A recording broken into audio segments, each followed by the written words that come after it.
Bismillahirrahmanirrahim. Assalamualaikum dan salam satu permata kepada Tuan Pengerusi Majlis. Yang dihormati Tun Zikri bin Najib selaku Pengetua Sekolah Menengah Kebangsaan Melati, Yang Berusaha Encik Irfan bin Muhammad Noor selaku Pengurus Program dan Sidang Dewan yang dikasihi sekalian.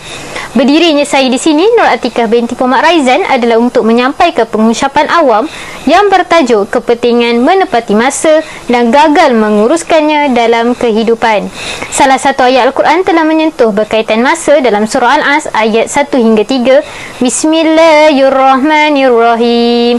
Wal 'as innal insana lafi khusr illal ladzina amanu wa amilus solihati wa tawassau bil haqqi wa tawassau bis sabr. Sadaqallahul azim. Maksudnya, demi masa, sesungguhnya manusia berada dalam kerugian kecuali orang-orang yang beriman dan mengerjakan kebajikan serta saling menasihati untuk kebenaran dan saling menasihati untuk kesabaran. Hadirin yang saya hormati, masa merujuk Kamus Dewan Bahasa edisi 4 halaman ke-1000 membawa maksud jangka masa, iaitu ada permulaan serta batasnya. Nah, apa yang dimaksudkan dengan ada batas itu? Izinkan saya huraikan sedikit. Masa sekarang tak sama dengan semalam dan tidak akan sama dengan esok. Setiap detik yang berlalu akan berganti dengan yang baru. Seperti pepatah Melayu pernah berkata, masa itu emas serta tidak terkira nilainya. Hal ini membuktikan orang Melayu pada masa dahulu begitu menghargai masa dan menganggap masa perlu diisi dengan perkara-perkara berfaedah. Semua orang memiliki masa yang sama, iaitu 24 jam dalam sehari. Penggunaan masa dalam sehari, seminggu, sebulan dan seterusnya akan memberi faedah kepada mereka yang bijak menguruskan masa tersebut. Misalnya, seorang doktor memiliki masa yang sama dengan seorang miskin, tetapi penghargaan masa di antara mereka berlainan dalam menguruskannya. Islam menitik beratkan umatnya menepati masa dengan menggalakkan penganutnya agar bersembahyang tepat pada waktunya. Bukan itu saja, Islam juga menggalakkan agar umatnya merebut 5 perkara, iaitu sihat sebelum sakit, lapang sebelum sibuk, kaya sebelum miskin, muda sebelum tua, hidup sebelum mati. Hadirin yang dirahmati sekalian, orang yang menepati masa akan disanjung tinggi oleh masyarakat dan akan mudah dipercayai. Hal ini kerana orang begini akan sentiasa menepati masa dan bijak menguruskannya dengan sebaik mungkin. Kebanyakan rakyat Malaysia menggelarkan janji Melayu pada orang yang tidak menepati masa. Contohnya, orang Melayu sinonim dengan perangai tak tepati masa. Berjanji untuk berjumpa pada pukul 9 pagi, malah pukul 10 pagi batang hidung masih tak nampak lagi.